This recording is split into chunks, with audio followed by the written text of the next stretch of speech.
Before we begin, I want to thank you all for being here tonight.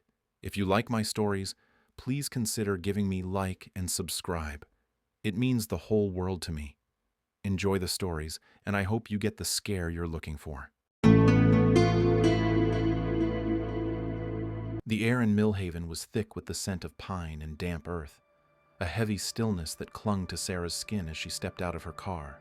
The town was smaller than she'd expected, a cluster of weathered buildings nestled in a valley where the hills loomed like silent sentinels. She'd come here for a fresh start, leaving behind the jagged pieces of her divorce and the city that had chewed her up. The local newspaper, a struggling outfit called the Herald, had offered her a job. Small-time reporting, nothing like the investigative pieces she used to chase, but it was a lifeline. She rented a narrow house on the edge of town, its paint peeling like old skin, and told herself this was temporary, a place to heal. But as she unpacked her boxes that first evening, a low hum pulsed through the walls, faint yet persistent, like static from a radio tuned to nothing. She checked the outlets, the ancient furnace in the basement, even the pipes. Nothing explained it. Outside, the street was empty, the forest beyond swallowing the last light of day. She shivered, though the air was warm, and told herself it was just the house settling. By her third day, the hum was impossible to ignore. It wasn't loud, but it was everywhere. Under the creak of floorboards, woven into the rustle of leaves, buzzing faintly in her teeth when she lay in bed at night. She asked her neighbor, a wiry man named Tom who ran the hardware store, if he'd noticed it. He was splitting wood in his yard, axe pausing mid-swing as he squinted at her. Ain't no hum. Old houses make noises. You'll get used to it. His tone was curt, his eyes flicking to the woods before he turned back to his work. Sarah frowned, the conversation leaving a sour taste. At the Herald, her editor, a chain-smoking woman named Margaret, dismissed it too. Millhaven's got character, creaks, groans, the works. Focus on the town council piece, all right? Sarah nodded, but the hum followed her, a shadow she couldn't shake. Her first assignment was a puff piece on the upcoming town festival, a yearly tradition with bonfires and homemade pies. She interviewed locals at the diner, a greasy spoon where the coffee tasted like tar. Most were polite but guarded, their smiles tight, their answers clipped. A farmer named John mentioned the festival's history, something about it starting after a fire decades ago, but when Sarah pressed for details, he clammed up, muttering about chores. The waitress, a young woman with tired eyes, refilled her cup and said nothing, though Sarah caught her staring when she thought no one was looking. The hum was louder in the diner, vibrating in the clink of silverware, and Sarah's head ached by the time she left. That night, she dreamed of a dark figure standing at the edge of the forest, its silhouette blurred, like ink bleeding into water. It didn't move, but she felt its gaze, heavy and unblinking. She woke with her heart pounding, the hum louder than ever, pulsing in her ears. The library became her next stop, a squat brick building with flickering lights and shelves crammed with musty books. The librarian, Emily, was pale and nervous, her fingers twitching as she helped Sarah dig through old newspapers. Sarah was looking for anything on the town's history, hoping to pad her festival piece with context. She found mentions of a government facility that operated in the valley during the Cold War, something called The Signal, tied to psychological experiments. The articles were vague, reporting only that it shut down after an accident, the details scrubbed. Emily hovered nearby, rearranging books that didn't need rearranging. "You're new here," she said softly, her voice barely above a whisper. "Some things are better left alone." Sarah glanced up, catching a flicker of fear in Emily's eyes before she turned away. The hum seemed to spike, a low throb that made Sarah's vision blur for a moment. She left with photocopies of the articles and a growing unease. Back at her house, Sarah spread the papers across her kitchen table, the hum a constant companion now, like a second heartbeat. The articles hinted at test subjects behaving erratically, violence, paranoia, even suicides, before the facility was abandoned. One grainy photo showed the building, a concrete slab half swallowed by the forest, its windows black and empty. She cross-referenced dates and found gaps, years where the town's records were incomplete.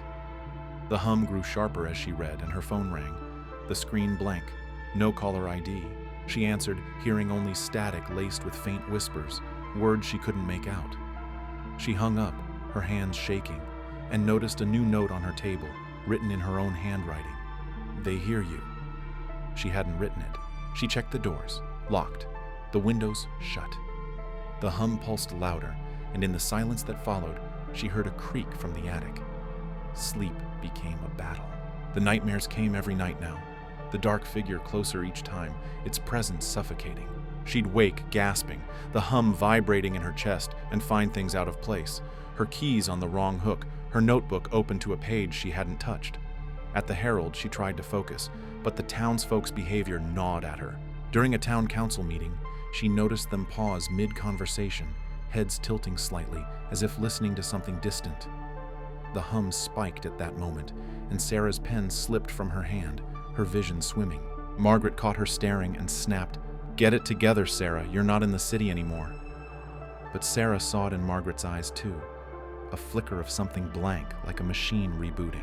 She started driving the back roads looking for the old facility, though Tom had warned her the forest trails were treacherous. The hum was stronger out there, buzzing in her bones, and the trees seemed to lean inward, their branches clawing at the sky. She found a dirt path blocked by a rusted gate, a faded "no trespassing" sign barely legible. Beyond it, she glimpsed concrete through the trees, the facility's outline unmistakable.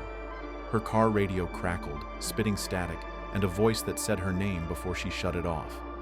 That night, her dream was different. The dark figure stood at her bedroom window, its face a void, and when she woke, the hum was so loud it felt like it was inside her skull. She grabbed her notebook, desperate to write down what she'd seen, and found another scrawled message. "Stop looking." Sarah's days blurred into a haze of dread. The hum was no longer just a sound. It was a presence, worming into her thoughts, making her doubt her own memories. She caught Emily watching her from across the street, her face pale and drawn, and when Sarah waved, Emily flinched and hurried away. At the diner, John the farmer sat in his usual booth, but his hands trembled, and he muttered to himself, his eyes darting to the ceiling. Sarah followed his gaze, seeing nothing but cracked plaster, yet the hum pulsed in time with his whispers. She tried to call her ex-husband, needing a tether to her old life, but the line crackled with static, and the whispers returned, louder now, saying, "You can't leave." She hung up, her breath shallow, and noticed the waitress staring again, her smile gone, her eyes empty. The festival was 2 days away, and Sarah's investigation was unraveling her. She found a reference in the library's archives to a scientist who'd worked on the signal, a man who'd disappeared after claiming the project never stopped. His name was redacted, but a handwritten note in the margin, barely legible, read, "It's still here." Sarah's heart raced as she copied it down, the hum so loud it drowned out her thoughts. She drove to Tom's hardware store, desperate for answers. But he was outside, splitting wood again, his movements mechanical. "Told you to stop poking around," he said without looking up. "Some things you don't come back from." His axe paused, and for a moment his face went blank, his eyes fixed on nothing. The hum surged, and Sarah backed away, her skin crawling. That night, she sat at her kitchen table, the photocopies and notes spread out like a map to nowhere. The hum was relentless, a pressure in her mind, and her nightmares felt closer to reality than her waking hours. She wrote down everything, the facility, the whispers, the townsfolk's strange pauses, trying to make sense of it. Her pen shook as she wrote, and when she looked down, a new note was there, in her handwriting. "They see you." The papers scattered as she stood, her chair clattering to the floor. The hum was deafening now, and outside, the forest seemed to breathe, the trees shifting in the moonlight. Sarah locked the door, her pulse hammering, and knew she couldn't stop. Whatever the signal was, it was awake, and it was watching her. Sarah's world shrank to the hum, a relentless pulse that shadowed her every move. She barely slept now, her nights fractured by dreams of the dark figure, its featureless face looming closer, its presence a weight that pressed against her ribs. The notes in her handwriting, "They hear you, they see you," kept appearing, scrawled on napkins, tucked into her coat pocket, even etched into the condensation on her bathroom mirror. She stopped writing altogether, afraid her own hand was betraying her, but the messages persisted. The town of Millhaven, once a quaint escape, felt like a cage, its streets too narrow, its people too watchful. She caught them staring, Tom at the hardware store, Margaret at the Herald, even strangers at the diner. Their eyes lingering a beat too long, their faces blank before snapping back to forced smiles. The hum spiked when they looked at her, a low throb that made her vision blur and her thoughts scatter. She stopped asking questions openly, sensing the town's hostility growing. At the Herald, Margaret assigned her busy work, her voice sharp, her gaze darting to Sarah's notebook as if it were a threat. Sarah hid her research, keeping her notes locked in a drawer, but she'd find it unlocked. The pages shuffled, new phrases added. "You're part of it now." Her phone calls were useless. Every attempt to reach the outside world met with static, whispers threading through the noise, saying her name, urging her to stay. She tried driving out of town once, following the winding road past the forest, but the hum grew so loud her ears rang and her car stalled at the valley's edge. When she restarted it, the radio blared a distorted voice. "Don't leave." She turned back, her hands trembling on the wheel, the forest shadow swallowing her rearview mirror. The library became her only refuge, though even there, Emily's nervous glances made Sarah uneasy. She pored over microfiche, digging deeper into the signal. She found fragments, declassified memos mentioning subliminal frequencies, test subjects who spoke of voices in their heads, a fire at the facility that killed 3 scientists. The official report claimed it shut down after that, the equipment dismantled, the site abandoned. But one article, buried in a regional paper, quoted a surviving technician who said the project had gone underground. His name was redacted, his fate unclear. Sarah's head throbbed as she read, the hum pulsing in time with her heartbeat. Emily hovered nearby, rearranging the same stack of books for the 3rd time. "You're still looking," she whispered, her voice brittle. "It's not safe." Sarah met her eyes, seeing fear but also something else. Resignation, like someone drowning who'd stopped fighting the current. Before Sarah could respond, Emily fled to the back room, leaving a single page on the desk, a map, hand-drawn, showing a path to the facility. That night, Sarah couldn't stay in her house. The hum was too loud, the air too heavy, as if the walls were closing in. She grabbed a flashlight and the map, her pulse racing as she drove to the forest's edge. The rusted gate she'd seen before stood open, swaying slightly, though there was no wind. The hum was a physical thing now, vibrating in her bones, urging her to turn back. She pressed forward, the path overgrown, branches clawing at her jacket. The facility emerged from the trees, a concrete monolith, its windows dark but not empty. Light flickered inside, brief and unnatural, like a pulse. Her breath caught as she crept closer, the hum so intense it felt like it was rewriting her thoughts. She found a side door, its lock broken, and slipped inside. The air was stale, thick with dust and something metallic. Her flashlight swept over rusted pipes and cracked tiles, but the hum led her deeper, down a corridor lined with doors. She heard voices, low, clinical, discussing Phase 2 and signal amplification. Her stomach twisted as she peered into a room through a cracked window. Monitors lined the walls, dozens of them, showing live feeds of Millhaven. Tom splitting wood, Margaret typing at the Herald, the diner's waitress pouring coffee. Sarah's breath stopped when she saw herself on one screen, sleeping in her bed, the camera angle impossibly close, as if someone had stood over her. She stumbled back, her flashlight shaking, and bumped into a table, papers scattered, one catching her eye, a list of names, hers among them, labeled Test Group Alpha, High Susceptibility. Footsteps echoed down the hall. Sarah ducked into a closet, her heart hammering as 2 men in dark uniforms passed, their voices clipped. "She's close," one said. "The signal's tracking her." The other laughed, a cold sound. "Won't matter. Festival's tomorrow. Phase 2 locks them all in." Sarah waited until their steps faded, then fled, her flashlight beam bouncing wildly. Outside, the forest seemed to shift, the trees closer than before, the hum a scream in her skull. She made it to her car, her hands shaking so badly she dropped the keys twice. The drive back was a blur, the hum chasing her, the whispers louder now. "You can't stop it." At home, she locked every door, barricaded the windows, and sat with her notes trying to piece it together. The facility wasn't abandoned, it was active, watching the town, watching her. The signal wasn't just an experiment. It was controlling people, turning Millhaven into a lab. She remembered the townsfolk's pauses, their blank stares, and realized they weren't just hiding something. They were puppets, their minds tethered to the hum. Her phone rang again. No caller ID. She didn't answer, but the whispers came through anyway, seeping from the speaker. "Join us." She smashed the phone, but the hum didn't stop, vibrating in the walls, in her head. The next morning, Sarah went to the library, desperate for Emily's help. The librarian was pale, her hands trembling as she poured tea in the back room. "I told you to stop," Emily said, her voice breaking. "It's too late." Sarah pressed her, showing the map, the papers from the facility. Emily's eyes widened and she grabbed Sarah's arm, her grip bruising. It never stopped. The signal. It's them, not the government. A company, private, running it all. They've been watching us for years, testing us. Her voice dropped to a whisper. "The festival tomorrow, it's when they turn it up. Phase 2. Everyone in town locked in forever."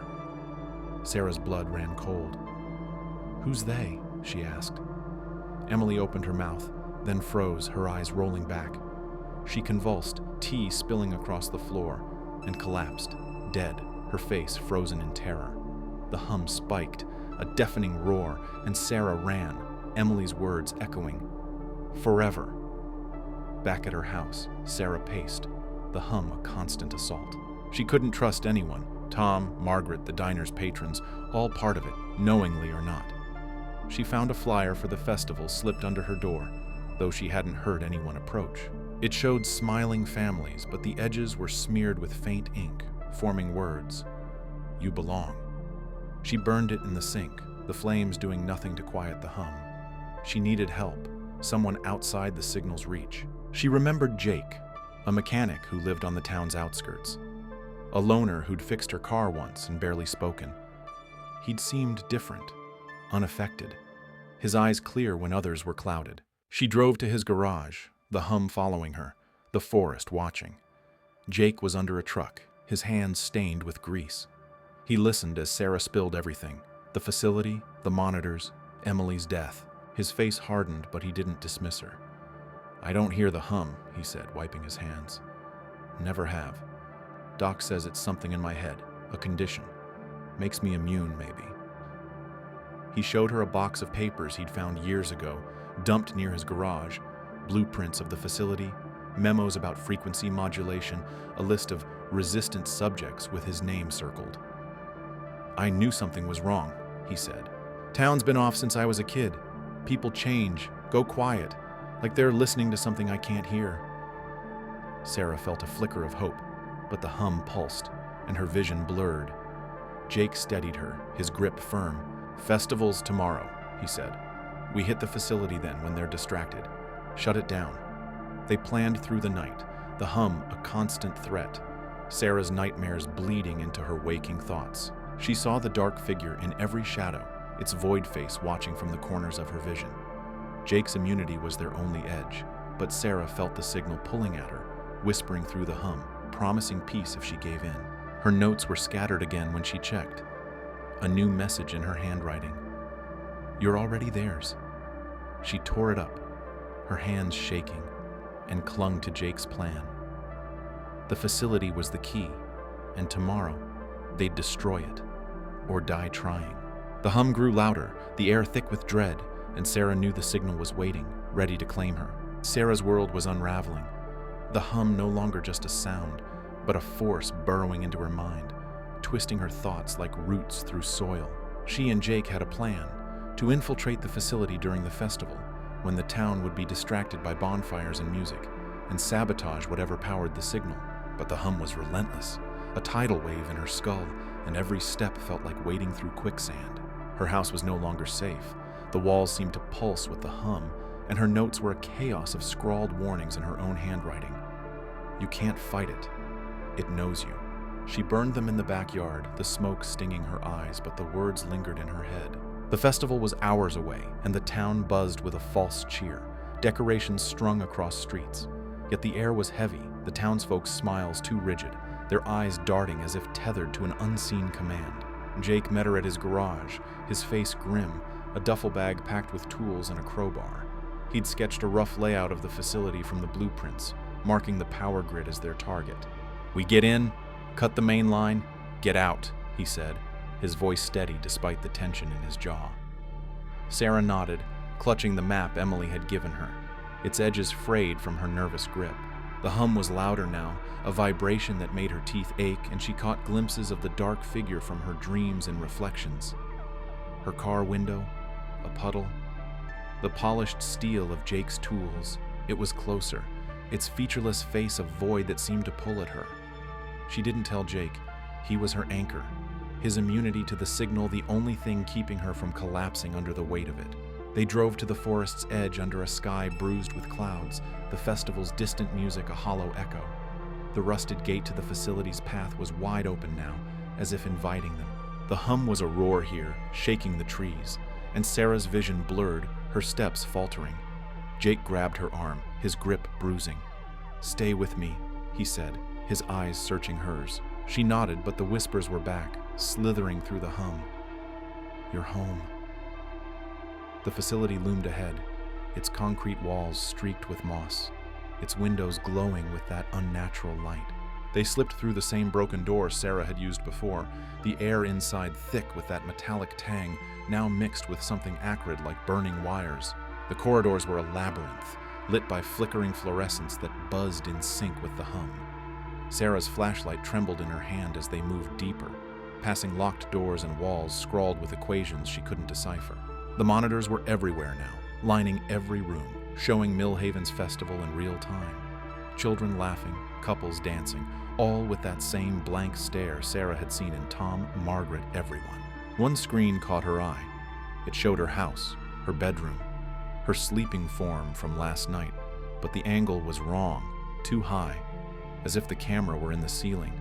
Her stomach churned, and Jake pulled her forward, his voice low. "Focus. Power grid's close." They reached a heavy door, its lock electronic, but Jake pried it open with the crowbar, his muscles straining. Inside was a control room, its walls covered in screens, some showing static, others displaying faces. Townsfolk, but distorted, their features stretched, eyes too large, mouths twisted into silent screams. Technicians in white coats moved between consoles, their movements precise, almost robotic. One spoke into a headset. "Phase 2 is stable. Full integration at midnight." Sarah's blood ran cold. Midnight was hours away, the festival's peak. She spotted a file on a desk, her name on it, and grabbed it, her hands shaking as she read, "Subject, Sarah. Emotional trauma. Divorce. Susceptibility, 92%. Selected for relocation to Millhaven." Her divorce, her move, it wasn't chance. They'd brought her here, broken her down to make her pliable. Jake hissed her name, pointing to a massive machine in the room's center, its surface pulsing with lights, cables snaking into the floor. The hum radiated from it, a physical force that made Sarah's knees buckle. She saw the dark figure again, not on a screen but in her mind, its void face filling her vision, whispering, "Join us." Jake yanked her back, his voice cutting through the haze. "It's the source. Help me shut it down." They moved to a panel, Jake prying it open to reveal a tangle of wires. But the technicians turned, their faces blank, and Sarah realized they weren't just workers. They were worshippers, their eyes gleaming with fanaticism. One spoke, his voice flat. "You're too late. It's awake." The room erupted. Alarms blared, and the technicians lunged, their movements unnaturally fast. Jake swung the crowbar, knocking one back, while Sarah grabbed a wrench from the duffel, her hands slick with sweat.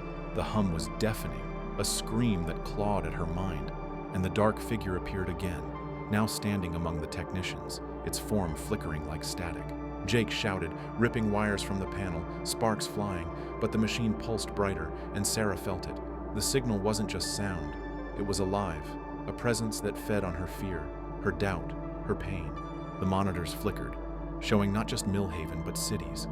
Thousands of faces, all distorted, all trapped. The entity spoke through the hum, its voice a chorus of whispers. I am eternal. You are mine.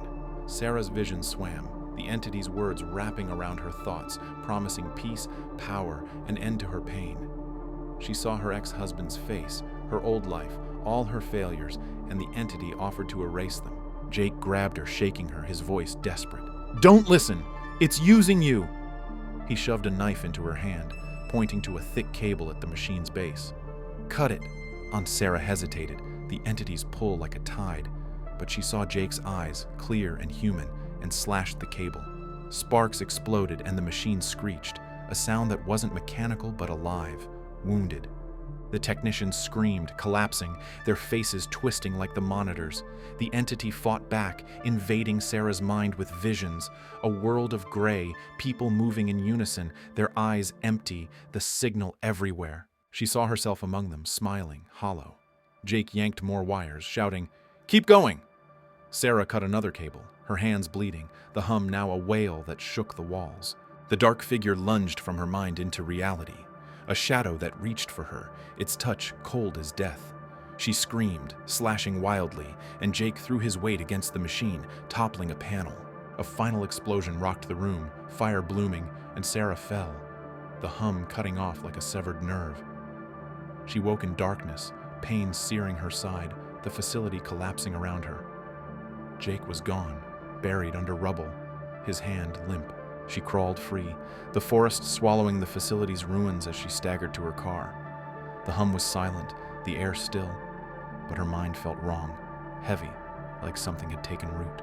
She drove, the festival's lights fading behind her, the town's laughter too perfect, too rehearsed. At her house, she collapsed, the silence louder than the hum had ever been. But as she closed her eyes, she saw it, the dark figure waiting in the corners of her mind, whispering her name. The signal wasn't gone. It was inside her, biding its time, and Millhaven was only the beginning. Sarah's body ached as she lay in the hospital bed, the sterile white room a stark contrast to the chaos of the facility's collapse. Her side was bandaged, her ribs bruised, and her head throbbed with a dull pain that felt like the ghost of the hum. The doctor, a man with a practiced smile, told her she'd been found unconscious in the woods, delirious from a gas leak near an old industrial site. "Lucky you got out," he said, his pen scratching notes. "Hallucinations are common with exposure." His words were smooth, rehearsed, but his eyes lingered on her too long, and when he turned away, Sarah noticed his hands pause, trembling slightly, as if listening to something she couldn't hear. The hospital was in a neighboring town, far from Millhaven, but the air felt wrong, too still, too clean, like a mask hiding something rotten. She tried to piece together the night before, her memory fractured. The facility's explosion, Jake's lifeless hand under the rubble, the dark figure's cold touch in her mind. It all blurred into a nightmare she couldn't shake. The doctor claimed the facility was long abandoned, a relic of some forgotten industrial accident. But Sarah knew better. The monitors, the distorted faces, the entity's voice promising eternity. It was real. She'd destroyed the machine, hadn't she? The hum was gone, the silence deafening in its absence, but her skin prickled with the sense that she wasn't free.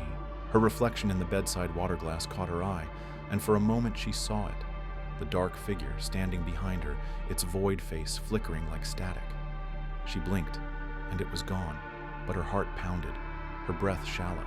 The nurses moved with an eerie efficiency, their smiles mirroring the doctor's, their footsteps in perfect sync. Sarah noticed it during the morning rounds. They'd pause mid-task, heads tilting slightly, as if catching a signal she couldn't hear. The hospital's fluorescent lights buzzed faintly, a sound so close to the hum that her stomach twisted. She asked for her phone, her notes, anything from Millhaven, but the nurse shook her head, her eyes blank. "Nothing was found with you," she said, her voice flat. "Rest now." Sarah didn't rest. She couldn't. The file she'd seen in the facility, her name, her divorce, her susceptibility, haunted her. They'd chosen her, brought her to Millhaven, and now she was here, in a new town, with the same watchful eyes. She waited until night, when the hospital grew quiet. The lights dimmed. Slipping from her bed, she ignored the pain in her side and crept to the nurse's station, her bare feet cold on the tile. The desk was empty, but a computer screen glowed, showing patient files.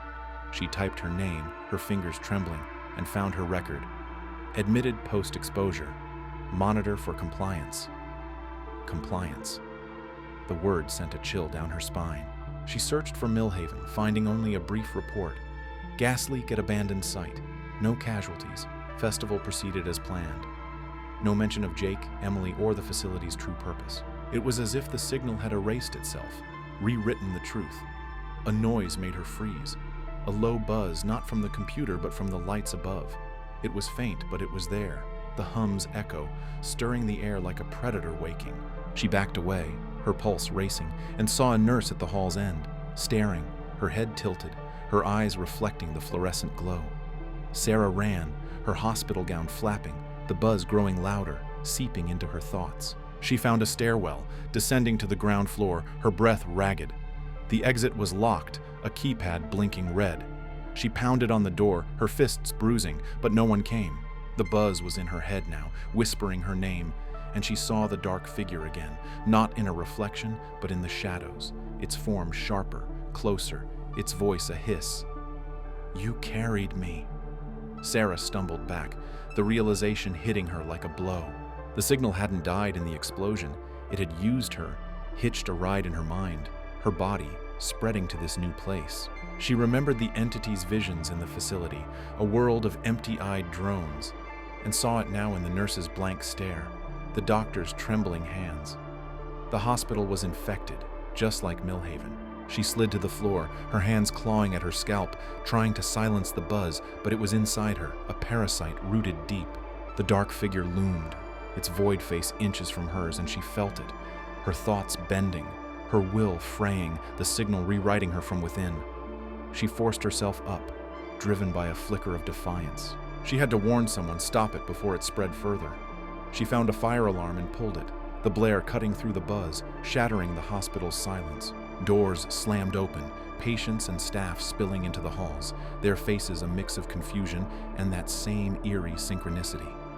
Sarah ran, weaving through the crowd, the buzz chasing her, the dark figure flickering at the edges of her vision. She made it outside, the night air cold, the stars hidden by clouds. The hospital's lights buzzed behind her, the sound following her like a hunter. She flagged down a passing car, a man who looked startled but let her in. "Drive!" she gasped, her voice hoarse. "Anywhere but here." He nodded, his eyes nervous. And as they sped away, Sarah looked back. The hospital glowed, its windows alive with that unnatural light. And she saw them, figures in the parking lot, heads tilted, watching her go. The buzz was fainter now, but it was still there, inside her, a seed waiting to bloom. She closed her eyes, the dark figure waiting in her mind, its voice soft, triumphant. "It's in you." The car stopped at a gas station, the man muttering about needing fuel.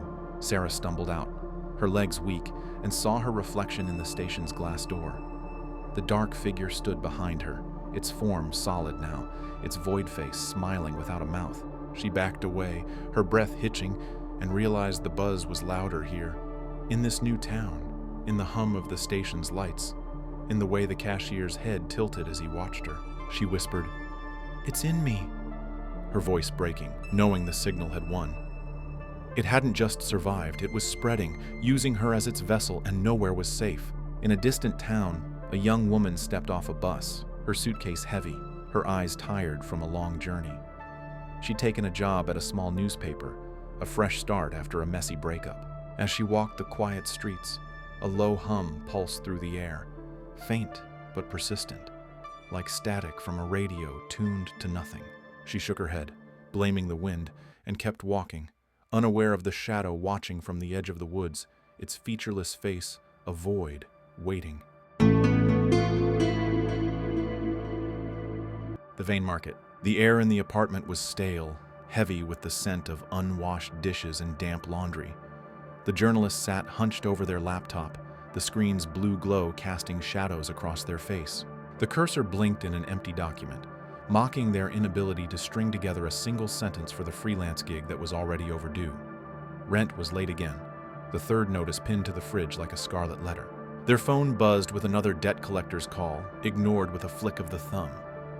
The city outside the window hummed with distant traffic, its lights flickering through the cracked blinds. But inside, the world felt small, suffocating. They leaned back in the creaking chair, rubbing their eyes. The gig was supposed to be simple, a 2,000-word piece on underground economies for a niche online magazine. They'd scraped together some research on cryptocurrency scams and black market trades, but the article was flat, lifeless. Digging through forums and chat rooms had yielded nothing but dead ends and conspiracy theories, until tonight. A stray comment on a subreddit had pointed them to a corner of the internet they'd never touched before. The dark web. Curiosity, that old itch, had pulled them in. They'd downloaded the necessary software, followed a guide from a shady user, and now they were here, staring at a black screen with green text, a digital abyss that felt alive, watching. The forum was a labyrinth of threads, each more cryptic than the last. Posts about untraceable weapons, stolen data, and worse scrolled past, but one caught their eye.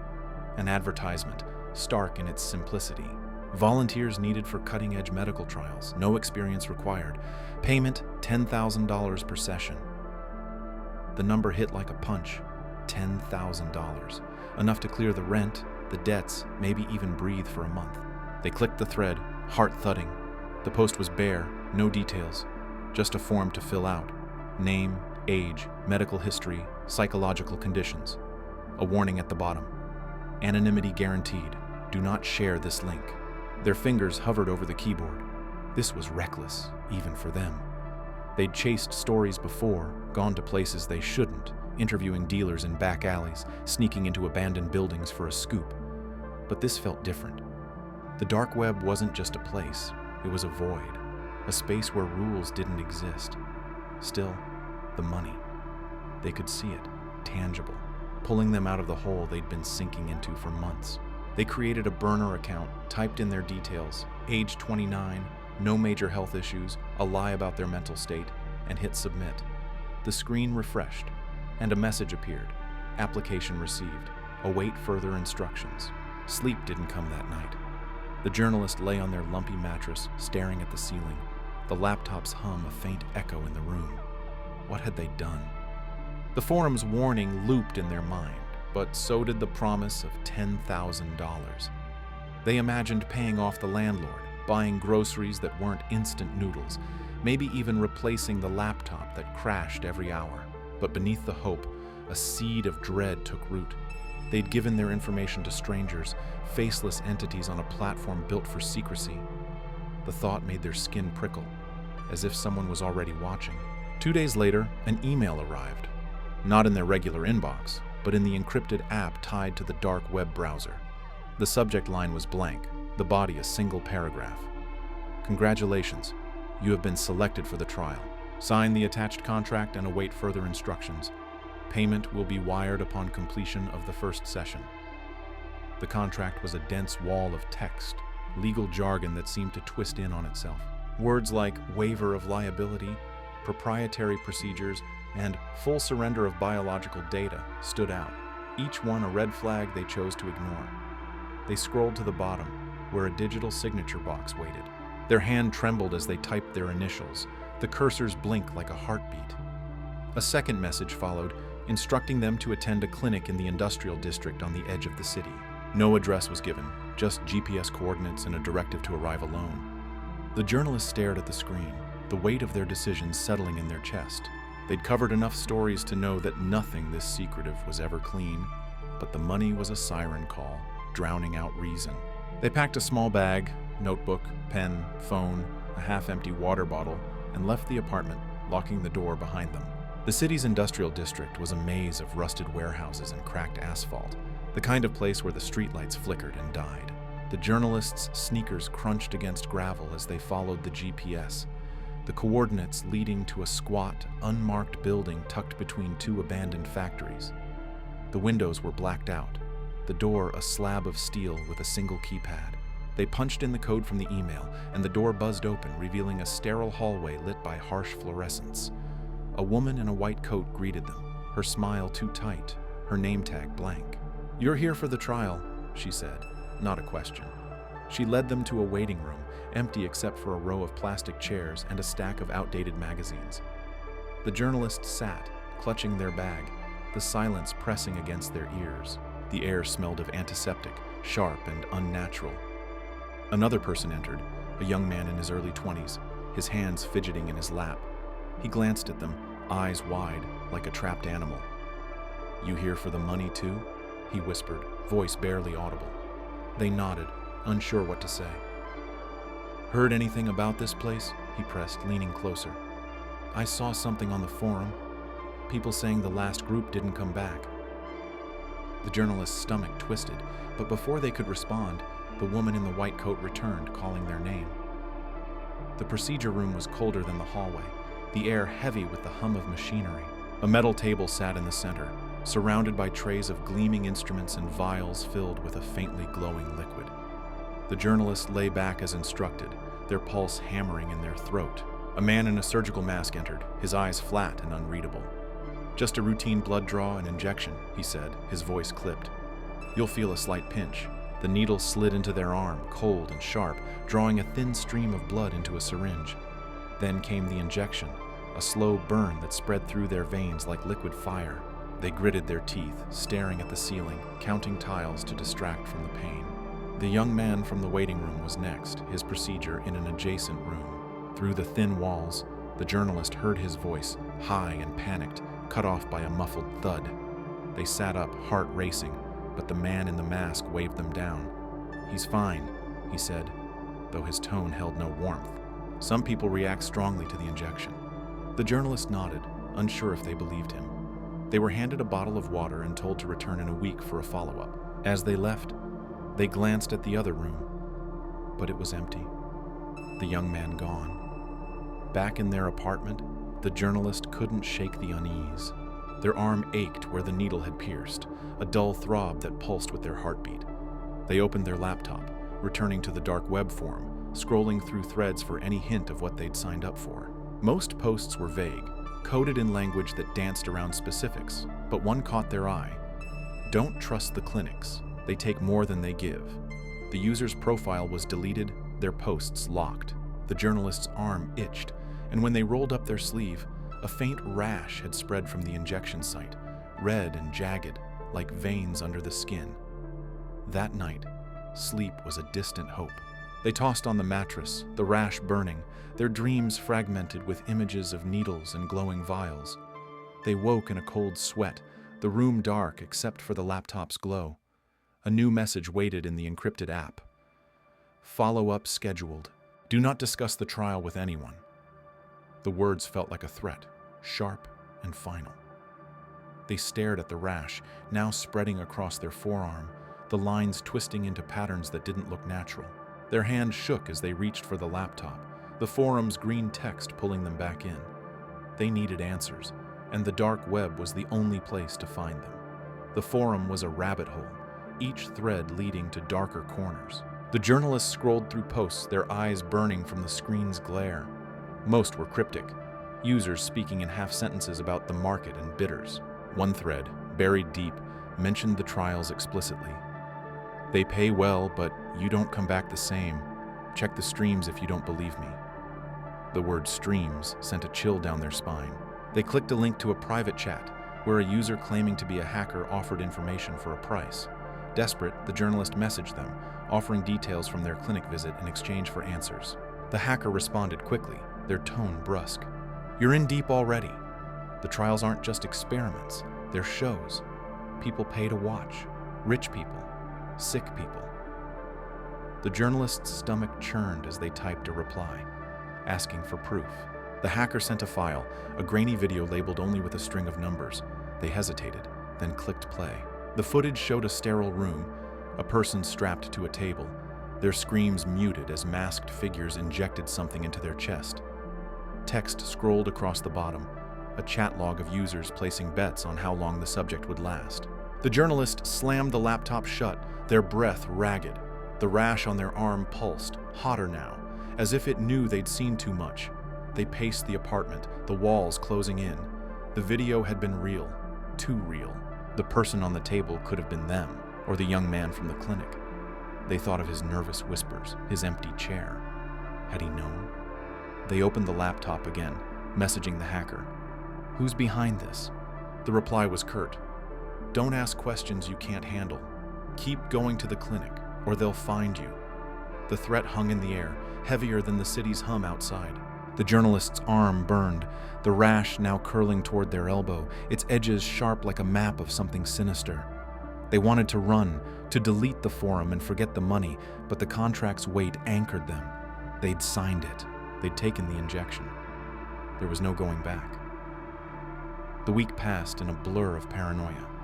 The journalist barely left the apartment, jumping at every creak of the floorboards, every ping of their phone. The rash hadn't spread further, but it ached constantly, a reminder of the clinic's cold table.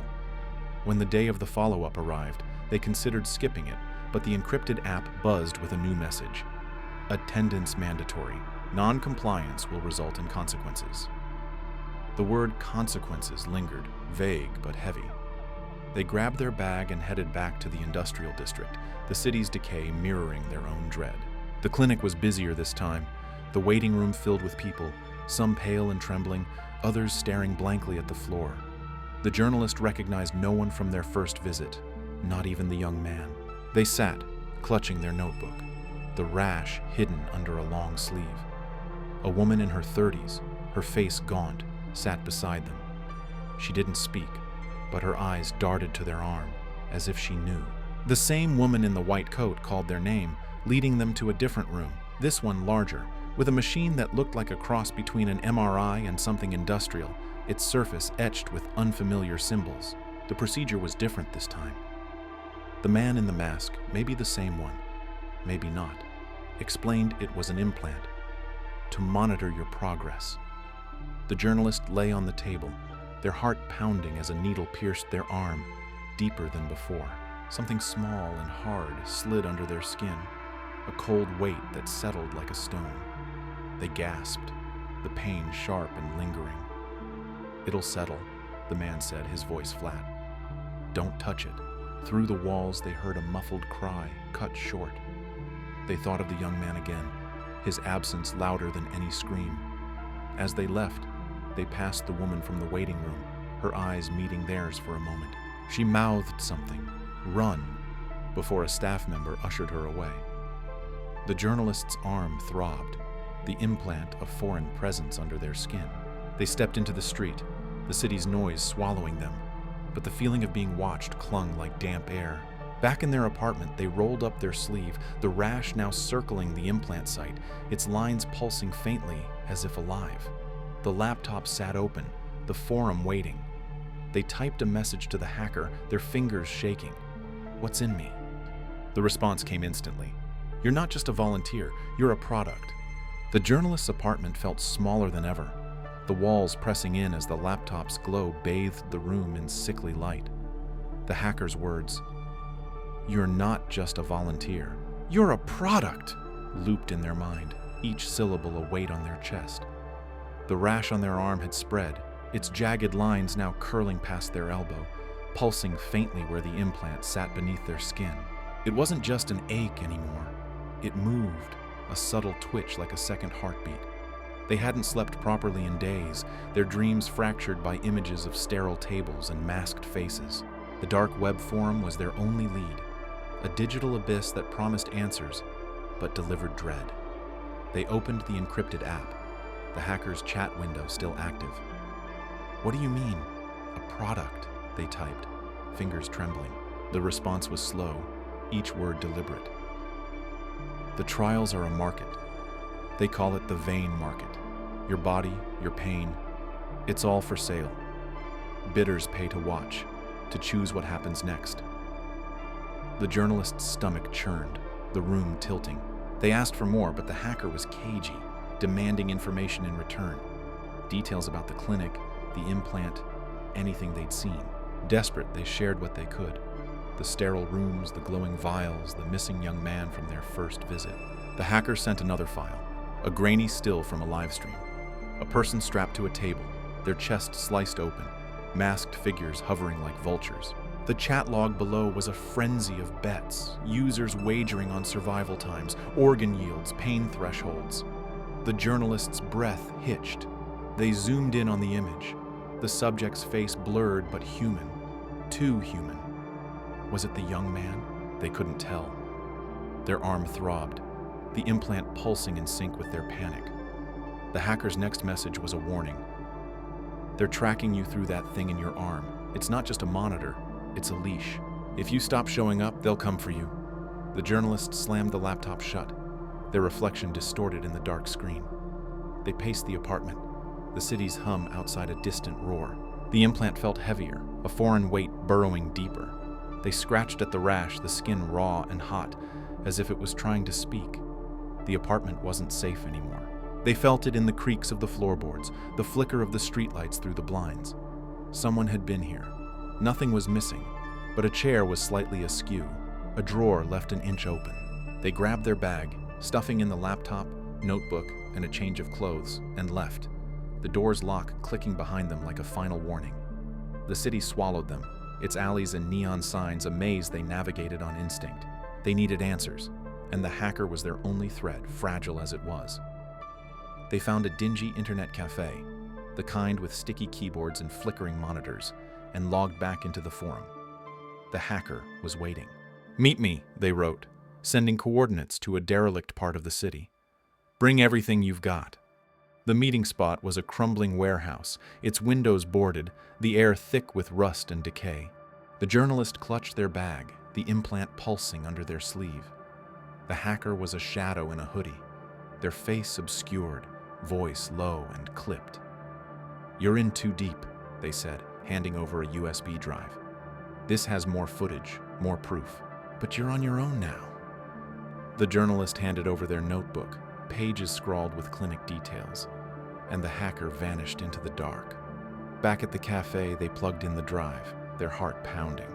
The files were worse than the first, videos of subjects screaming, their bodies twisted by experimental drugs, limbs swollen with unnatural growths. The chat logs were gleeful, bidders cheering as if watching a sport. One file mentioned the implant phase, describing devices that controlled subjects' vitals, even their thoughts, for the right price. The journalist's arm burned, the implant's pulse now a steady rhythm. They wanted to claw it out, to rip the skin and be free, but the rash had spread to their shoulder, its lines glowing faintly in the dim light. They messaged the hacker, begging for a way to remove it. No reply came. The cafe's hum faded as they realized the truth. They were a product, a commodity in a market they couldn't escape. The implant wasn't just tracking them, it was changing them, rewriting their body in ways they couldn't yet understand. The journalist returned to the clinic, not out of trust, but necessity. The hacker's silence had left them stranded, and the implant's effects were worsening. Their arm felt foreign, the rash now a network of glowing veins that pulsed with every heartbeat. They'd tried to cut it out themselves, standing over the bathroom sink with a kitchen knife, but the pain had been unbearable, the implant too deep. The forum was no help. Threads about the trials were locked or deleted, users vanishing like ghosts. The clinic was their only lead, a lion's den they had to enter to survive. They posed as a compliant participant, signing in with the same blank-faced woman in the white coat. The waiting room was fuller now, the air thick with coughs and nervous whispers. A woman sat across from them, her face gaunt, her hands trembling as she clutched a water bottle. She looked familiar, her eyes carrying the same fear as the woman who'd mouthed "run" at the last visit. The journalist leaned closer, whispering, "Have you been here before?" The woman's gaze darted to the staff, then back. "I got out once," she said, voice barely audible. "They don't let you go twice." Before the journalist could press her, a staff member called her name, and she was gone. The procedure room was different this time, larger, with a glass panel separating them from a control booth. The man in the mask was back, his eyes colder than before. "We're monitoring the implant's integration," he said, attaching electrodes to the journalist's arm. The machine hummed, and a sharp pain shot through their body, the implant writhing under their skin. They gasped, vision blurring as the man watched, jotting notes. Through the glass, they saw another subject, A man strapped to a table, his chest heaving as a syringe plunged into his neck. The journalist's stomach lurched. They recognized him from the waiting room, his eyes now vacant, his body twitching unnaturally. After the procedure, they lingered in the hallway, pretending to adjust their bag.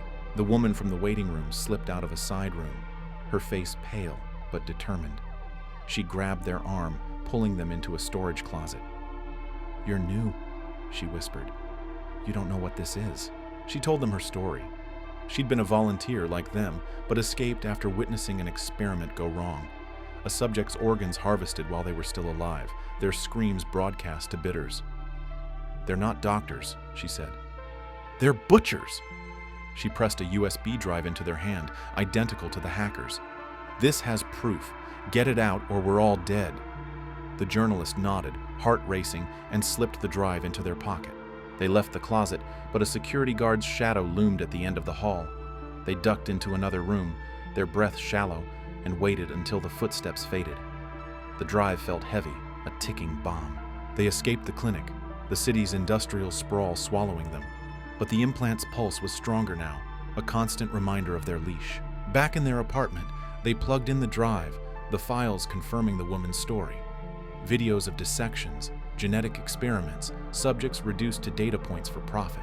One file showed their own procedure, their face blurred but unmistakable, with bidders commenting on their resilience. The journalist's world was unraveling. The implant was no longer just a tracker. It was alive, or felt like it, sending sharp jolts through their arm at random.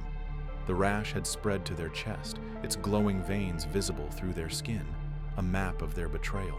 They hadn't heard from the hacker in days, their messages unanswered, but the forum was buzzing with new threads about fresh stock. The journalists knew they were part of it, their body auctioned to the highest bidder. They needed to act, to expose the truth, but the implant's effects were clouding their thoughts, making every decision feel like a gamble. They messaged the hacker again, desperate, offering everything they had, the new USB drive, the woman's story, even their own symptoms. The reply came late, curt and cold. "Meet me. Same warehouse. Bring the drive." The journalist hesitated. The hacker's betrayal a possibility they couldn't ignore, but they had no other options. They packed the drive and left, the city's neon lights blurring into a haze. The warehouse was darker this time, the air thick with mold. The hacker was waiting, but something was off. Their posture too stiff, their voice too eager. "Hand it over," they said, stepping closer. The journalist clutched the drive, instincts screaming. Before they could react, two figures emerged from the shadows, masked and silent, grabbing their arms. The struggle was brief. The journalist's strength no match for the enforcers. They were dragged into a van, the hacker's voice fading as they apologized. They paid more. The drive was ripped from their pocket, their bag tossed aside. The van sped through the city, the journalist's head spinning, the implant burning like a brand. They were taken to a new facility, this one underground, its walls concrete and damp. The room they were thrown into was a nightmare, a surgical table, monitors flashing with vital signs, and a glass wall revealing a crowd of masked figures in a viewing booth. Another subject was strapped to a table nearby, their body racked with spasms as a machine injected something into their spine.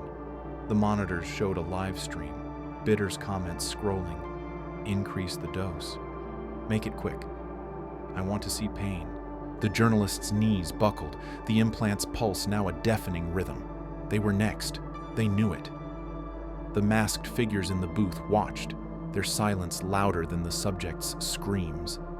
The journalist's mind raced, searching for a way out, but the implant was a chain, tethering them to the table. They thought of the woman's warning, the USB drive's proof, the hacker's betrayal. They'd been naive, thinking they could outsmart the market.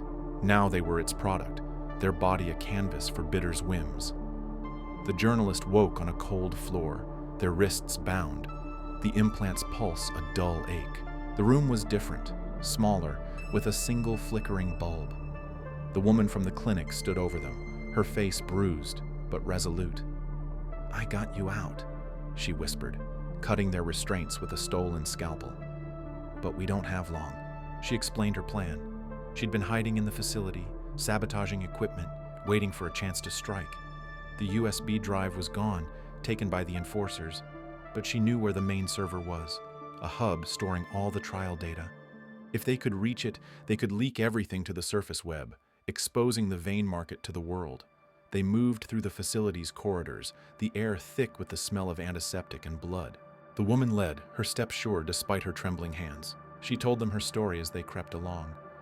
She'd been a scientist, recruited by the organizers for her work in genetics, only to discover their true goal, pushing human limits for profit, not progress. She'd fled after refusing to harvest a subject's organs, but they'd tracked her, forcing her back into the trials as a participant.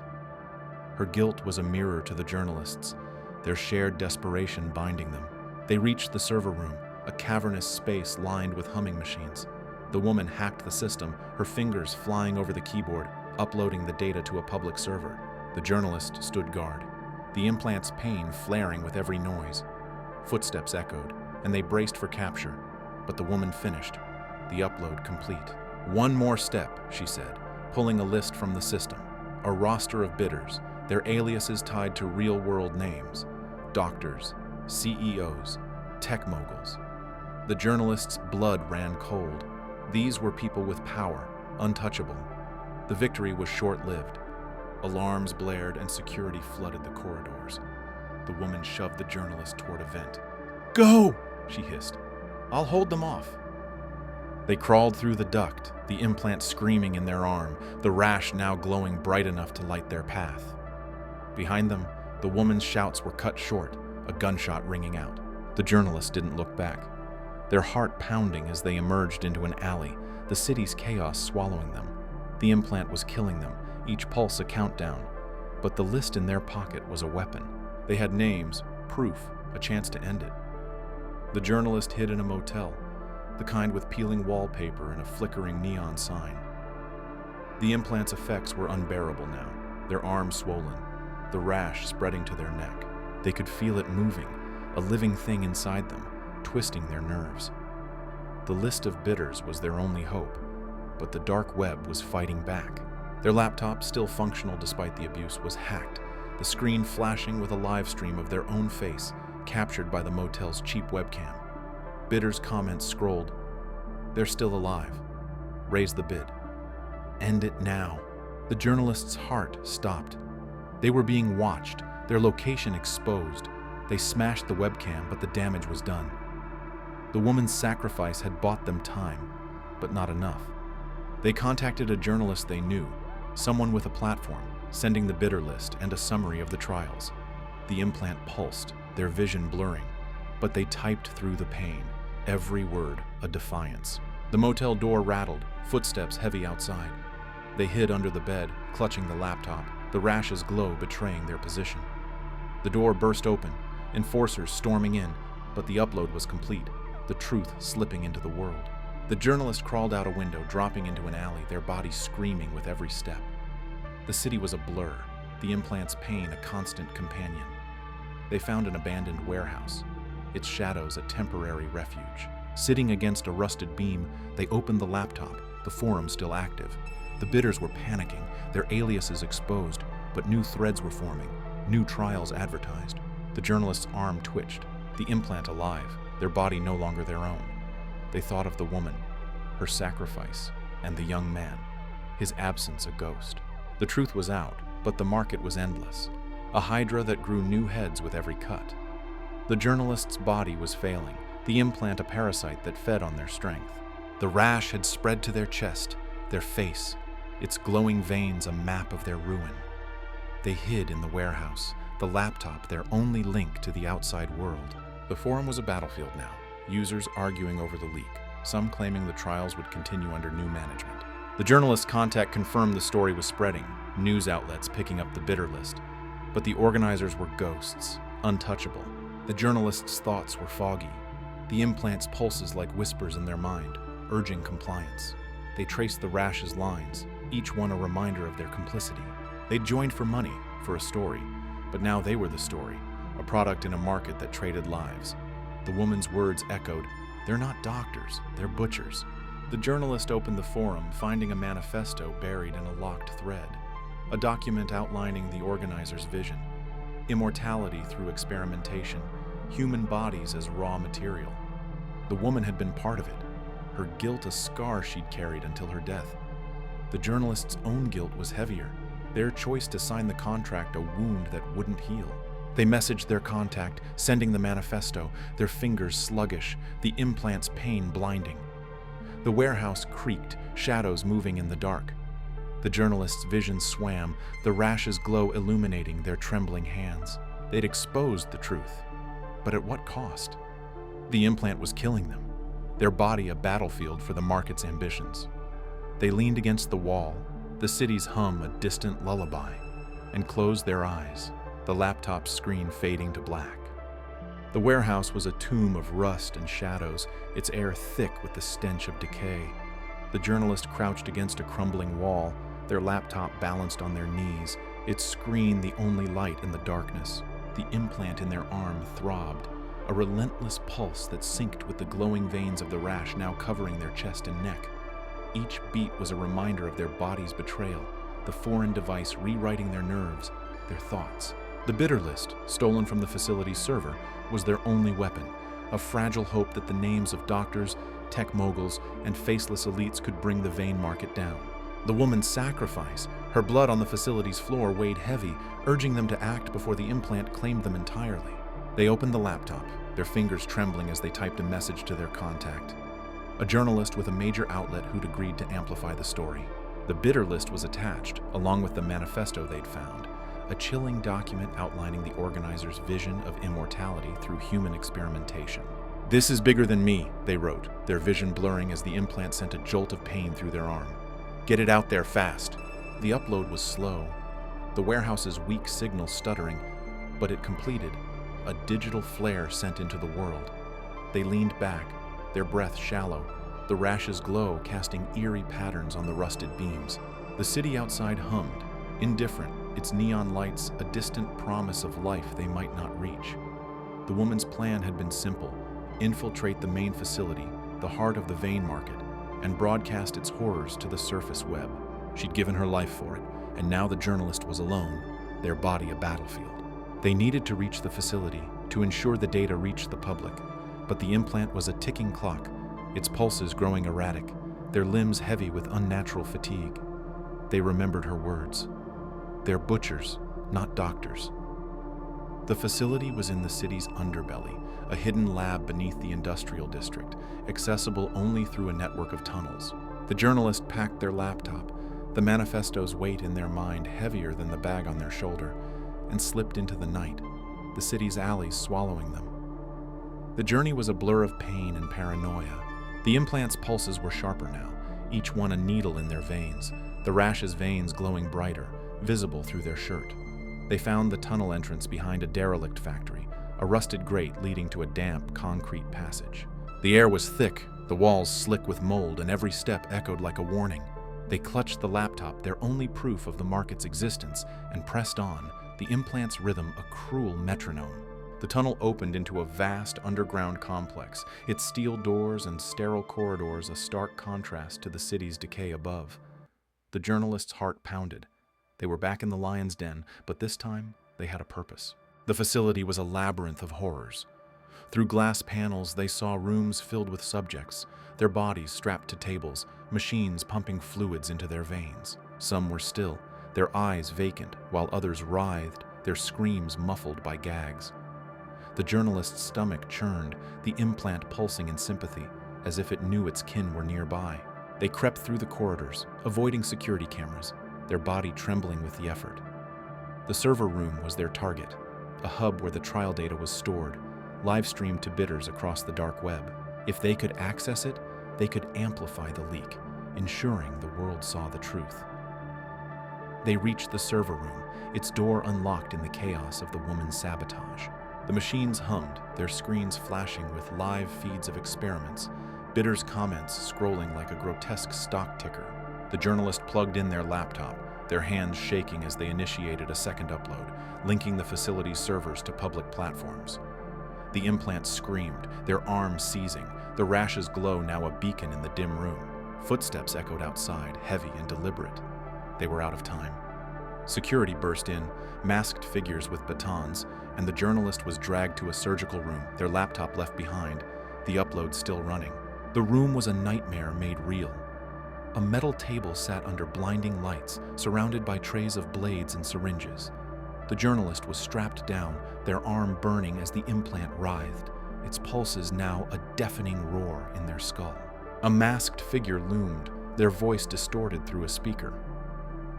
"You're a valuable asset," they said, preparing a syringe filled with a glowing liquid. "The bidders want a finale." The monitors around the room flickered to life, showing a live stream of the journalist, their face exposed, bidders' comments flooding in. "Push the limits. Break them. I paid for blood." The journalist's heart raced, their body no longer their own, the implant a traitor that fed their pain to the audience. The procedure began, a needle piercing their chest, the liquid burning through their veins. They screamed, the sound swallowed by the room's sterile walls, their vision blurring as the implant amplified the pain, sending it to the bidders' screens. But through the haze, they heard a distant alarm, the facility's systems glitching. The woman's sabotage, her final act, was still at work. The monitors flickered, the live stream stuttering, and the masked figure cursed, distracted. The journalist's restraints loosened, a glitch in the table's mechanism, and they rolled off, their bodies screaming with every movement. They stumbled to the server room, the upload nearly complete, the data spreading to news outlets, social platforms, the world. The facility was in chaos, alarms blaring, security scrambling as the leak went viral. The journalist grabbed their laptop, the bidder list still in their pocket, and ran, the implant's pain of fire in their limbs. They found a service elevator, its doors ajar, and rode it to the surface, emerging into the city's industrial sprawl. The air was cold, the neon lights a blur as they collapsed in an alley, their breath ragged, the rash's glow fading as their body fought to survive. The implant was silent for the first time, its pulses gone, but the damage was done. Their arm was swollen, their skin a map of scars. They checked their laptop, the news breaking across the web. Underground medical scandal exposed. The bidder list was trending, names unmasked, but the organizers remained shadows, their true identities buried. The journalist hid in a safe house, a friend's basement on the city's edge, their body a wreck, but their mind clear. The implant was dead, its battery drained or its signal cut, but the rash remained, a permanent mark of their ordeal. They wrote their story, every detail of the vain market, the woman's sacrifice, the bidder's greed. The article went live, picked up by every major outlet, the world recoiling at the horror. Some bidders were arrested, their aliases traced to real-world figures, but many vanished, their wealth a shield. The dark web forum was offline, its servers seized, but whispers of a new platform surfaced, a shadow of the market reborn. They sat in the safe house, the laptop closed, the city's hum of faint comfort. The rash still glowed faintly, a reminder of their complicity, their greed for the $10,000 that had started it all. They thought of the young man from the clinic, his nervous whispers, and the woman, her eyes fierce even in death. The truth was out, but the market's roots ran deep, its bidders still out there watching, waiting. The journalist opened the laptop one last time, the forum's new address already circulating in encrypted chats. A new ad flickered on the screen, identical to the one they'd answered. Volunteers needed for cutting-edge medical trials. Payment, $10,000 per session. They closed the laptop, their hands steady, and stared into the dark, the weight of their survival heavier than the implant had ever been. The silent frequency. The rain was relentless that autumn evening, drumming against the windows of the old diner on the edge of town. Emily sat in a cracked vinyl booth, nursing a coffee that had gone cold an hour ago. The fluorescent lights buzzed faintly, casting a sterile glow over the empty counter, and the lone waitress wiping down the same spot she'd been cleaning for the past 10 minutes. Emily's notebook lay open in front of her, pages filled with frantic scribbles, dates, names, and fragments of conversations she'd overheard in the last few weeks. She didn't know why she felt compelled to write it all down, but something about the pattern made her stomach twist. It wasn't just curiosity anymore. It was fear. She'd been a journalist for 6 years, freelancing for small papers and online outlets, chasing stories about local corruption or environmental scandals. Nothing big, nothing dangerous. But 3 months ago, she'd stumbled onto something different. It started with a tip from a source at the county hospital, a maintenance worker who'd seen something strange in the basement. He'd whispered about medical equipment that didn't belong, humming machines hooked up to no patients, and a room that was always locked. When she pressed him for details, he clammed up, saying only, "They're listening. They're always listening." 2 days later, he was gone. Not fired, not moved, just gone. Emily didn't think much of it at first. People flake out, sources get cold feet. But then she started noticing things. The hospital's budget reports didn't add up. Millions in unaccounted funds funneled to a vague consulting firm. She dug deeper, and that's when the emails started. Anonymous, cryptic, sent from burner accounts that vanished as soon as she tried to trace them. They contained fragments of documents, grainy photos of medical charts, audio clips of distorted voices, and one chilling phrase repeated in every message: "The frequency is everywhere." She glanced at her phone, the screen dark except for a single notification. A new email. Her heart thudded as she opened it. Another audio file, no subject line. Against her better judgment, she plugged in her earbuds and pressed play. Static crackled, followed by a low hum, almost subsonic, that made her teeth ache. Then a voice, garbled but human, whispered, "They're tuning you. Don't let them find the signal." The file cut off abruptly. Emily yanked out the earbuds, her hands shaking. The diner felt too quiet now, the rain too loud. Across the room, the waitress looked up, her eyes lingering a moment too long. Emily forced a smile, but the woman didn't return it. Instead, she turned and disappeared into the kitchen. Emily's gaze darted to the window where the neon sign flickered, casting red light across the wet pavement. A man stood outside, motionless, his face obscured by a hood. He wasn't smoking, wasn't checking his phone, just standing there, staring at the diner. Or at her. She shoved her notebook into her bag and stood, leaving a crumpled bill on the table. The rain hit her like a slap as she stepped outside, pulling her coat tight. The hooded man was gone, but the unease lingered. She hurried to her car, the gravel crunching under her boots, and locked the doors as soon as she slid inside. Her phone buzzed again. Another email, this time with a single line of text. "You're already part of it." Emily didn't sleep that night. She sat on her couch, laptop open, combing through the files she'd collected. The audio clips were the strangest, dozens of them, all with that same low hum, like a tuning fork vibrating just out of reach. Some had voices, others just fragments of sound, a distant scream, a rhythmic tapping, or what might have been footsteps in an empty hall. She cross-referenced them with the documents, which mentioned a project called Silent Frequency. No details, just references to signal optimization and subject compliance. The hospital was mentioned repeatedly, but so were other locations: schools, libraries, even the town's water treatment plant. By dawn, her eyes burned, and her apartment felt too small, the walls pressing in. She needed answers, and she couldn't do it alone. She called Tom, her old college friend and a sound engineer who'd always been good at untangling technical puzzles. He lived an hour away, in a cluttered apartment filled with speakers and mixing boards. When she arrived, he was already waiting, his usual grin replaced by a frown as he listened to her story. "This is nuts, Em," he said, plugging one of her audio files into his system. "You sure you're not chasing ghosts here?" "I wish I was," she said, handing him a USB drive. "Just listen." Tom played the file, and the hum filled the room, low and insistent. His frown deepened as he adjusted sliders on his mixing board, isolating frequencies. "This isn't normal," he muttered. "It's layered, multiple signals woven together. There's something in the sub-20 Hz range, infrasound. You can't hear it consciously, but it can mess with your head, make you feel paranoid, nauseous, even hallucinate." Hallucinate? Emily's mouth went dry.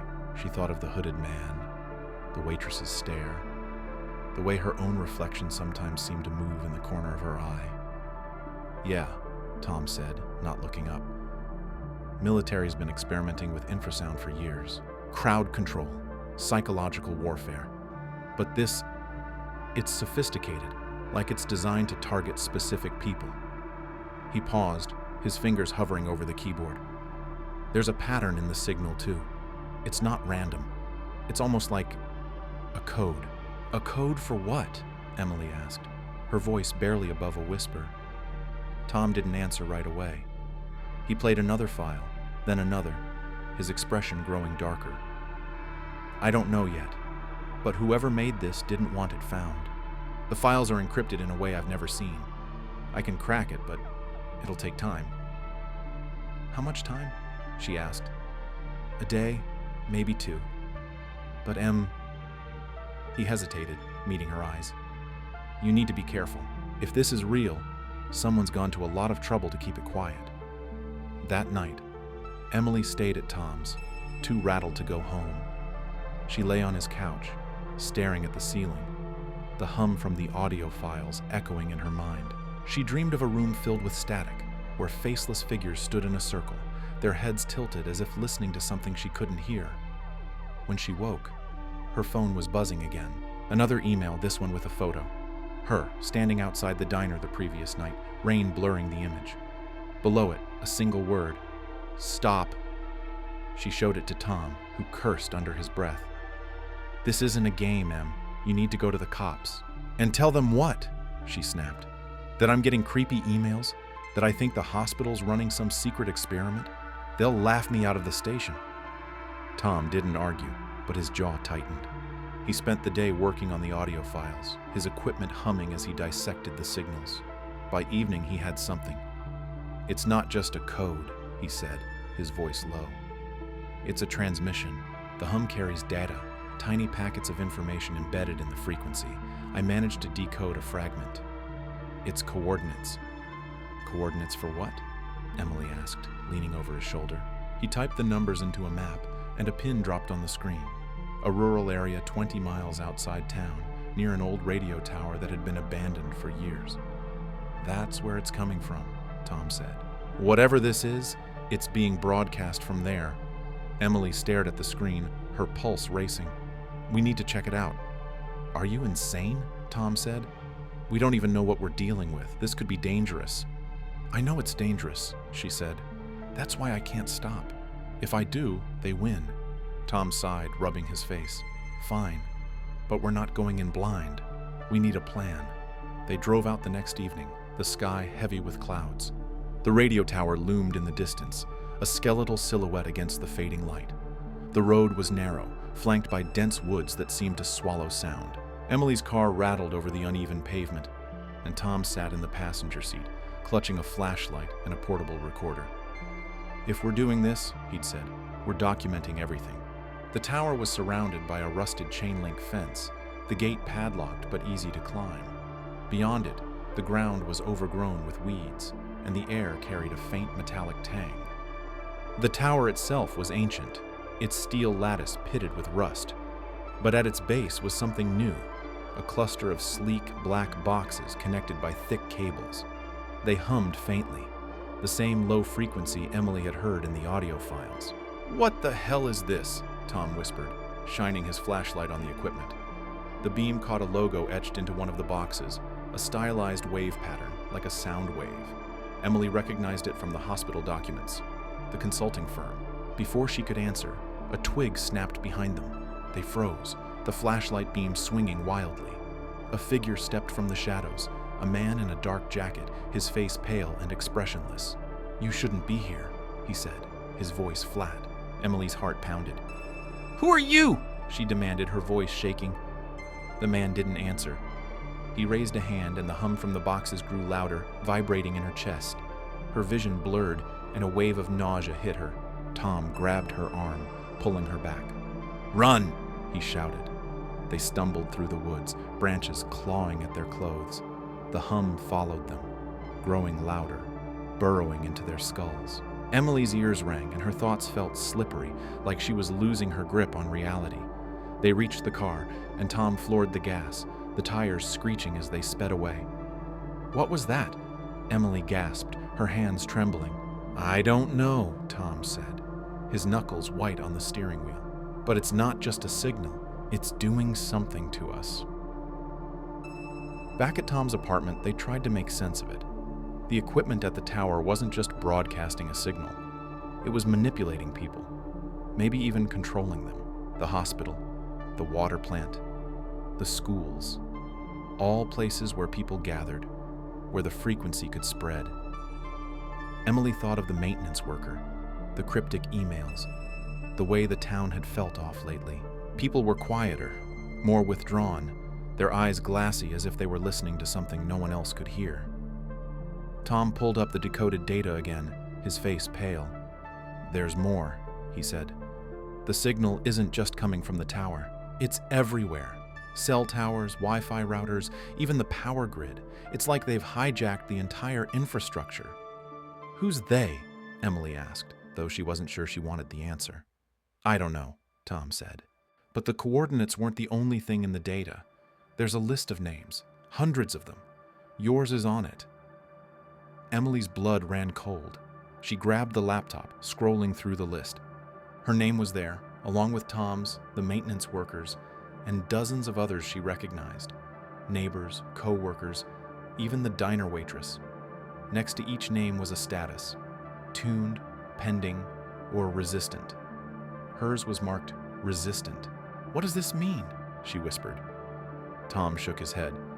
"I think it means they're targeting you. Us. Anyone who notices." The next morning, Emily went to the library, hoping to find something, anything, that could explain what was happening. The building was quiet, the air thick with the smell of old books. She searched for anything related to the consulting firm, the logo, or the term silent frequency. Most of her searches turned up nothing, but in a dusty archive of local history, she found a reference to the radio tower. It had been built in the 1950s, part of a government project to study low-frequency communication. The project was shut down after a year, with no explanation. As she read, her phone buzzed. Another email, this time with a video. She hesitated, then opened it. The footage was grainy, showing a room filled with people strapped to chairs, their heads wired with electrodes. The hum was there, louder than ever, and their faces were blank, their eyes vacant. A voice spoke over the video, calm and clinical. "Subject compliance achieved. Frequency modulation at 98% efficiency." Emily's hands shook as she closed the laptop. She felt eyes on her, though the library was nearly empty. An old man sat at a nearby table reading a newspaper, but his hands were too still, his gaze fixed on the same page for too long. She grabbed her things and left, her heart racing. Outside, the town felt different. The streets were too quiet, the people moving with a strange, synchronized rhythm. A woman watering her lawn stared at Emily as she passed, her smile unnervingly wide. A delivery driver unloading boxes paused, his head tilting as if listening to something. Emily's skin prickled. The hum was everywhere now, faint but constant, like a pulse beneath the world. She met Tom at a coffee shop on the edge of town, away from prying eyes. He looked worse than she felt, his eyes bloodshot, his hands jittery. "I couldn't sleep," he said. "Every time I closed my eyes, I heard it. The hum. It's in my head now. We need to shut it down," Emily said. "The tower, the signal, whatever it is, we have to stop it." "How?" Tom asked. "We don't even know who's behind it. The government? Some corporation? A cult? And if we go back to that tower, they'll know." "We don't have a choice," Emily said. "If we do nothing, they win." "They're already winning," Tom nodded, though his face was grim. They spent the day preparing, gathering tools, a map of the tower's layout from old county records, and a plan to disable the equipment. But as night fell, Emily's resolve wavered. The emails kept coming, each one more threatening. One contained a photo of her apartment taken from inside. Another showed Tom at his mixing board, unaware of the camera. The message was clear. They were being watched. They returned to the tower under cover of darkness, the air thick with fog. The hum was louder now, a physical weight that pressed against their skulls. They cut through the fence and approached the black boxes, their flashlights casting long shadows. Tom knelt beside one, prying open a panel to reveal a maze of wires and circuits. "If I can disrupt the power source, it might shut down the signal," he said, but before he could start, headlights pierced the fog. A black van pulled up, and 3 figures emerged, 2 men and a woman, all in dark clothing, their faces expressionless. "You were warned," the woman said, her voice carrying the same flat tone as the man they'd seen before. Emily grabbed Tom's arm, but he was frozen, staring at the figures. The hum intensified, and Emily's vision swam. She saw flashes, memories that weren't hers, sterile rooms, needles, voices whispering commands. She shook her head, trying to focus. "Tom, we have to go!" He didn't move. His eyes were glassy, his mouth slack. "Tom!" she shouted, shaking him. He blinked, but his expression didn't change. The figures advanced, and Emily ran, dragging Tom with her. They stumbled through the woods, the hum chasing them, louder and louder until it felt like her skull would split. They reached the car, but the figures were close behind. Emily floored the gas, the tires spinning in the mud. The van followed, its headlights blinding in the rearview mirror. She swerved onto a back road, the chase lasting for miles until the van suddenly stopped, its lights fading into the fog. They didn't speak until they were back at Tom's apartment, the doors locked and the curtains drawn. Tom was shaking, his face pale. "I saw things," he whispered. "When the hum got loud, I saw a room, people strapped down. They were changing them, rewriting them." Emily nodded, her throat tight. "I saw it too. It's not just a signal. It's controlling people, making them obedient." "But why?" Tom asked. "What do they want?" "I don't know," Emily said. "But we're not tuned yet. We're resistant. That's why they're after us." The emails kept coming, each one more desperate, more threatening. One contained a list of names, all marked tuned. Another showed a live feed of the diner, the waitress standing motionless, staring into the camera. Emily's stomach churned. The town wasn't just quiet, it was complicit. They decided to go public. Emily wrote a story, detailing everything: the hospital, the tower, the signal, the hum. She sent it to every outlet she knew, posted it online, and shared it with anyone who would listen. But within hours, the posts were deleted, the emails bounced back, and her accounts were locked. The hum grew louder, inescapable, following her everywhere. Tom tried to help, but he was slipping. He'd stare at walls for hours, muttering about the frequency. One night, Emily woke to find him standing in the kitchen, a knife in his hand, his eyes blank. "They're in my head," he said. "They're telling me to stop you." She ran, locking herself in her car and driving until dawn. The town was a ghost now, its streets empty, its people shadows. She went to the police, but the officer at the desk just smiled, his head tilted as if listening. She went to the hospital, but the halls were silent, the staff moving like automatons. She went to the tower one last time, alone, with a crowbar and a can of gasoline. The equipment was still there, humming, untouched. She smashed the boxes, poured gasoline over the cables, and lit a match. The flames roared, and for a moment, the hum stopped. But as she stood in the glow of the fire, she saw them. Dozens of figures emerging from the woods, their faces blank, their eyes fixed on her. They didn't speak, didn't run, just walked toward her, their steps synchronized. Emily ran, her lungs burning, the hum returning louder than ever. She drove out of town, out of the state, never stopping for long. The emails followed her, the hum followed her, and sometimes, in the dead of night, she saw them. People standing in the distance, watching, waiting. She's still running, still writing, still trying to tell the world. But the frequency is everywhere now, in every city, every town. It's in the air, in the wires, in the hum of the world itself. And sometimes, when she's alone, she feels it, a tug in her mind, a whisper telling her to stop, to give in, to let the signal take her. But she's resistant, for now. Thank you for listening. Hope I didn't scare you too much. If you like my stories, please consider giving me a like and subscribe. See you next time.